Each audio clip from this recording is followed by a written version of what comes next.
მივესალმები და მშვიდობის სულს ვუსურებ ყველას, ვინც ახლა ჩემი ეს ვიდეო გახსნა.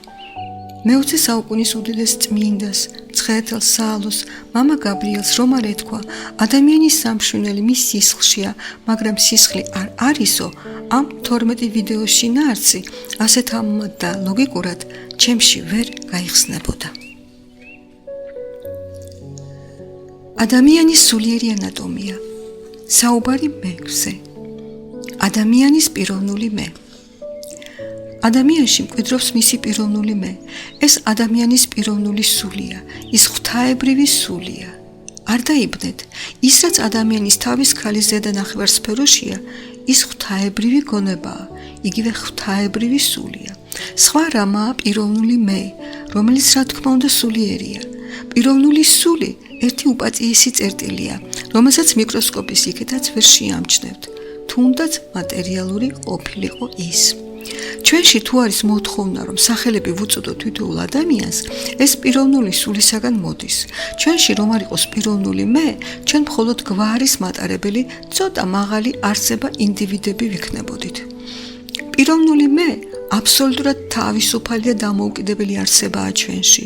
მას აქვს უმაღლესი გონება, ხედვა, სმენა, სინდისის განცდა, წოდვისა და სიწმინდის მიღება და ასე შემდეგ. შეიძლება დაგებადოთ კითხვა, სადღა პიროვნული მეს ადგილი ადამიანში. პიროვნული მეს სახლი სამშვენელის შუა სივრცეშია, მაგრამ მას შეუძლია აიჭრას სულში, ჩამოვიდეს სამშვენელში, ჩავიდეს ქვეცნობიერის სიღრმეში და გამოვიდეს სხეულიდან ისე, რომ სხეულის სიცოცხლეს საერთოდ არაფერი დაემუქროს. აი ამ ზღაპრებს სულ მალე სახარებიდან დაგანახვებთ. პიროვნულ მეში დევს ადამიანის ნებელობა, იგივე ნებისყოფის ძალა.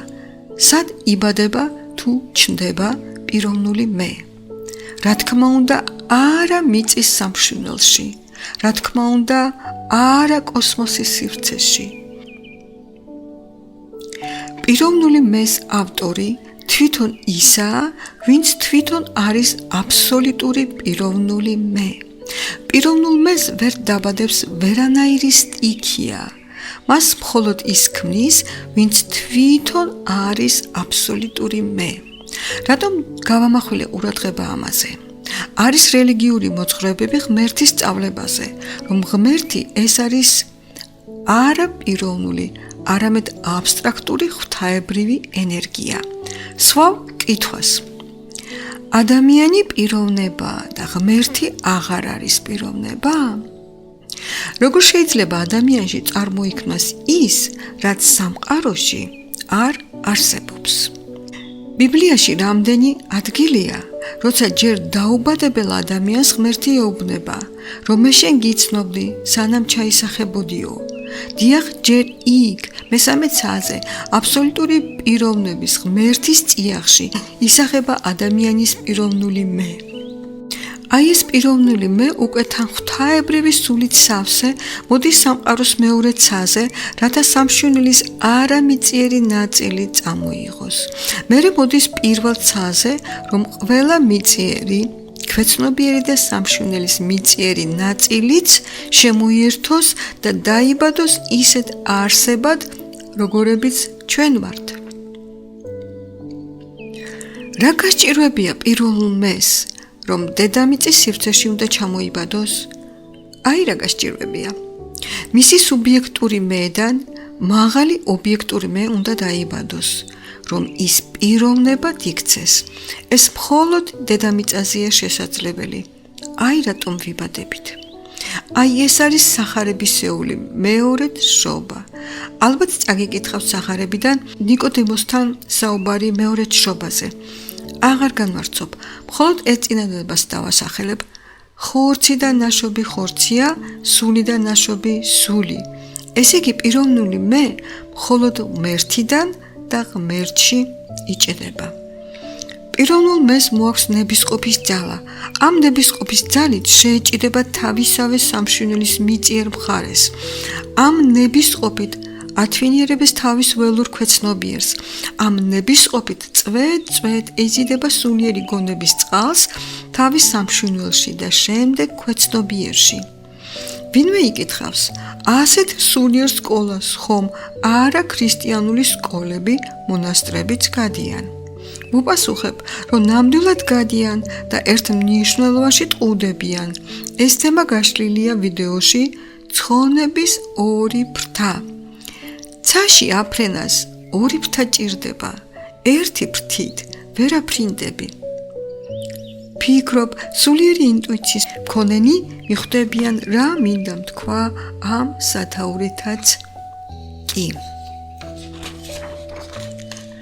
ეხლა ეს რაც დავწერე, მხოლოდ ჩემი ფანტაზიაა, ან თუნდაც პირადი გამოცდილება?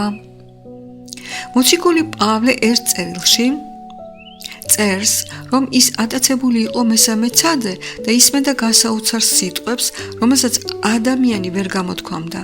მოციქული წერს, რომ ვერ გაიგო, რანაირად იყო ატაცებული მესამე ცაზე, სხეულით თუ უსხეულოდ. თუ უსხეულად იყო ატაცებული, მაშინ პიროვნული მეეთი იქნებოდა ატაცებული. თუ სხეულითაც ატაცებული იყო, მაშინ გასაგებია, რომ ისმა სხეულმა განიცადა მაღალი ტრანსფორმაცია, ავიდა მესამე ცაზე და კვლავ განიცადა ტრანსფორმაცია აქ მიწიერ სამყაროში. ენოქის და ელიას სხეულებაც იგივე განიცადეს, მაგრამ ისინი ჯერ არ დაბრუნებულან.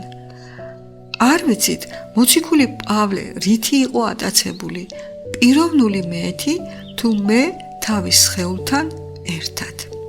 სამაგიეროდ იოანეს გამოცხადებაში იოანეს რა როგორ გადახდა, ეს შეინიშნება. ვიცი ნამეტანი ვთამობ, მაგრამ ეს ჩვენს აზროვნებას შეემატება.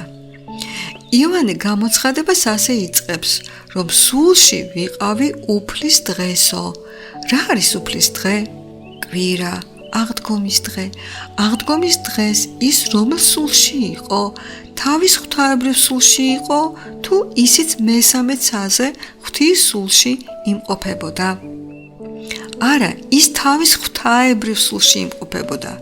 საიდან ვასკვნი, რომ ის თავის ღვთაებრივ სულში იმყოფებოდა და მისმა პიროვნულმა მემ ამ სულში მიიღო და დაინახა ის, რაც ქრისტემ გამოუცხადა. როდესაც იოანე მიიღებს ქრისტესაგან დავალებას, თუ მიწიერ ეკლესიებს რა უნდა გამოუცხადოს, ამის შემდეგ ის წერს, რომ ვიხილეო გაღებული კარიო ცაში და ხმა მეუბნებოდა ამოდიო, მყისვე ვიყავი სულშიო.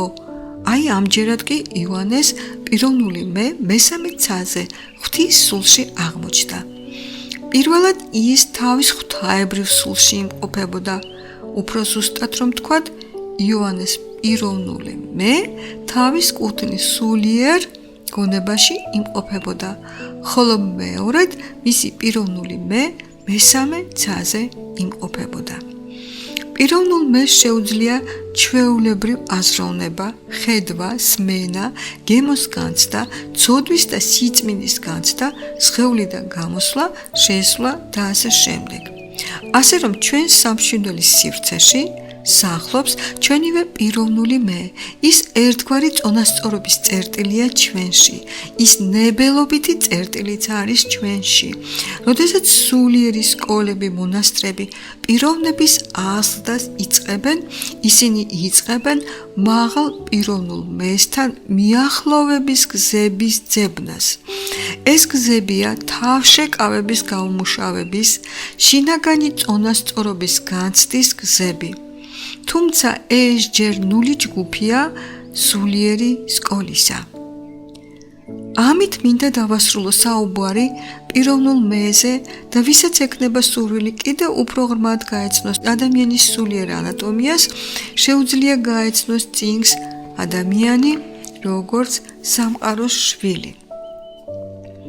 მინდა აღვნიშნო, რომ ადამიანი გამაოგნებლად რთული აგებულების არსებაა. მე არასოდეს შევეხები ადამიანის ფსიქოლოგიურ მხარეებს, რადგან ვფიქრობ, ეს უნდა გააკეთოს ადამიანის ცოდვა მადლ მცოდნეობაში განსწავლულმა წმინდანებმა ან უდიდესმა ფსიქოლოგებმა. მე გავბედე და საზოგადოებას მივაწოდე მხოლოდ ანატომია. ამ ანატომიის ჯანმრთელობას იგი ბუმბერას წმინდანებს მიმართეთ. თუმცა თუმცა იმასაც აღნიშნა, რომ ასეთი ანატომიის ცოდნა ჩააფიქრებს ადამიანებს იმაზე, რომ გაიაზრონ თუ რატომ და რისთვის ვიბადებით დედამიწაზე. კიდევ ასეთი გადასახედიდან ფიქრობ ფსიქოლოგები სხვა ანალიზებს და სხვა კვალიფიკაციას მისცემენ ადამიანის ბუნებას, ხასიათებს, მისწრაფებებს. სამივე სახის სამშვიდობოს სხვადასხვა ინტერესები აქვს. სულიერი ანატომიიდან სულ სხვანაირად დაინახება და შეფასდება ხელოვნების ნიმუშები.